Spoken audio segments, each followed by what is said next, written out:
Assalamualaikum warahmatullahi wabarakatuh. Selamat pagi anak-anak. Semoga kita selalu diberikan kesehatan ya. Semoga tetap semangat dalam menjalankan pembelajaran jarak jauh ini ya. Kita hari ini sudah masuk bab 4, yaitu teks laporan hasil observasi ya, atau yang lebih tepatnya disingkat teks LHO. Nah, ada kompetensi dasar atau KD 3.7. Mengidentifikasi informasi dari teks laporan hasil observasi berupa buku pengetahuan yang dibaca atau diperdengarkan. Tujuan pembelajaran: mengetahui ciri, tujuan, dan isi teks observasi, dapat mendaftar kata istilah, kalimat definisi, dan kalimat klasifikasi dalam teks laporan hasil observasi. Nah, di sini ada pengertian teks laporan hasil observasi. Apa sih teks laporan hasil observasi itu? Teks laporan hasil observasi, teks yang berfungsi untuk memberikan informasi tentang suatu objek atau situasi setelah diadakannya investigasi atau penelitian secara sistematis. Nah, jadi teks laporan hasil observasi itu teks yang memberikan suatu informasi setelah diadakannya penelitian ya secara ilmiah atau sistematis yang turun langsung ke lapangan ya. Nah, ini ada ciri-ciri teks laporan hasil observasi. Yang pertama, informasi berdasarkan fakta. Nah, jadi informasi yang didapatkan dalam teks laporan hasil observasi itu berdasarkan fakta atau real terjadi ketika melakukan penelitian di lapangan ya. Kemudian yang kedua, isi teks ditulis secara lengkap dan sempurna. Teks tersebut ditulis secara lengkap dan sempurna, jadi menyeluruh secara keseluruhan ya, secara sistematis. Nah, yang ketiga, bersifat objektif, global, dan universal. Nah, jadi teks laporan hasil observasi itu objektif ya, sesuatu yang nyata, dan global, luas ya. Jadi tidak bersifat sempit dalam menulis teks laporan hasil observasi, tapi meluas, secara meluas menulisnya dan bersifat objektif, benar-benar terjadi itu ya. Nah, yang keempat, informasi teks merupakan hasil penelitian terkini yang sudah terbukti kebenarannya. Jadi informasi yang didapat itu sudah terbukti kebenarannya ya setelah diadakannya penelitian. Tuh. Nah, yang kelima, disajikan secara menarik, jelas, dan logis. Teks laporan hasil observasi ditulis secara menarik dan jelas ya, dan juga secara logis atau nyata ya, sesuai apa yang sudah kita teliti. Nah, selanjutnya struktur teks laporan hasil observasi. Nah, yang pertama, berisi pernyataan umum atau klasifikasi umum, berisi pembukaan atau pengantar mengenai hal yang akan disampaikan, biasanya ditandai dengan kata definisi ya. Kata definisi itu adalah, merupakan, ialah, yaitu, yakni ya. Contohnya laporan hasil observasi tentang harimau. Pernyataan umum atau klasifikasi umumnya: harimau adalah salah satu mamalia yang hampir punah karena diburu oleh manusia.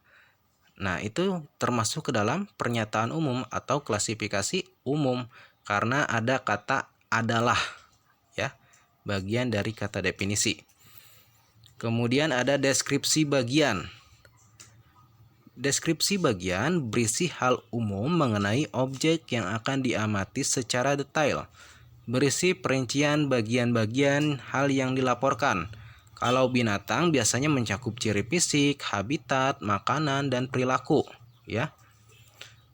Contohnya yang tadi tentang laporan hasil observasi harimau. Harimau tingginya bisa mencapai 1,5 meter, panjang 3,3 meter, dan berat 300 kg. Harimau memiliki bulu berwarna putih dan coklat keemas-emasan dengan belang atau loreng berwarna hitam. Nah, itu sudah termasuk ke dalam deskripsi bagian karena menjelaskan ciri fisiknya ya, karena menjelaskan ciri fisiknya. Kemudian ada deskripsi manfaat, berisi penjelasan mengenai manfaat atau fungsi yang telah kita amati. Nah, manfaat kita mengamati harimau adalah sering dijadikan tokoh dalam cerita rakyat serta menjadi maskot. Harimau termasuk hewan simbolis kegagahan, ya.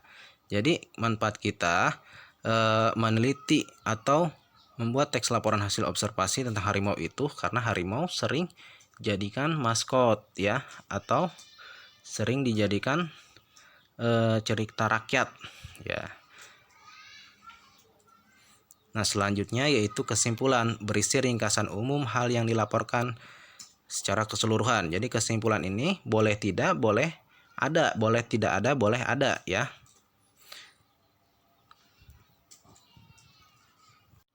Perbedaan teks deskripsi dan laporan hasil observasi.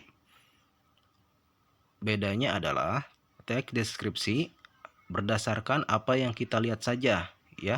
Jadi hanya dari sudut pandang yang bisa kita lihat, itu teks deskripsi. Sementara teks laporan hasil observasi secara umum dan menyeluruh ya. Dan juga dalam teks laporan hasil observasi harus melakukan penelitian terlebih dahulu secara sistematis dengan cara mengamati ya. Sementara teks deskripsi tidak perlu melakukan penelitian ya.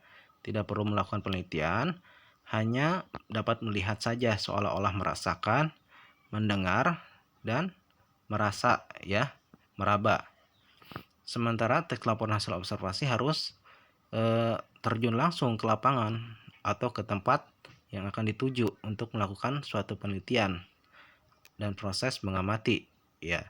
Di sini ada contoh teks deskripsi tentang kelinci ya, dan juga teks laporan hasil observasi tentang kelinci. Perhatikan, akan Bapak bacakan contoh teks deskripsi tentang kelinci. Kelinciku bernama Bagas. Dia adalah kelinci yang sangat manja. Matanya coklat seperti madu dan telinganya panjang melambai-lambai kalau dia berlari. Nah, kemudian ada teks laporan hasil observasi tentang kelinci. Kelinci adalah hewan mamalia dari famili Levorida. Asal kata kelinci berasal dari bahasa Belanda, yaitu konins, yang berarti anak kelinci. Nah, jadi perbedaannya teks hasil observasi itu universal, yaitu menyeluruh ya. Sementara teks deskripsi itu hanya bisa dilihat dari sudut pandang tertentu saja, atau hanya bisa dilihat dan dirasakan, itu teks deskripsi. Nah, sampai sini paham? Kalau tidak paham boleh ditanyakan di komentar YouTube atau di Classroom. Bisa juga WA ke nomor Bapak ya. Untuk minggu ini tidak ada tugas, kalian pelajari saja tentang teks laporan hasil observasi. Ya, kalian pelajari saja tentang teks laporan hasil observasi dan ciri teks laporan hasil observasi. Terima kasih. Wabillahi taufiq wal hidayah. Wassalamualaikum warahmatullahi wabarakatuh.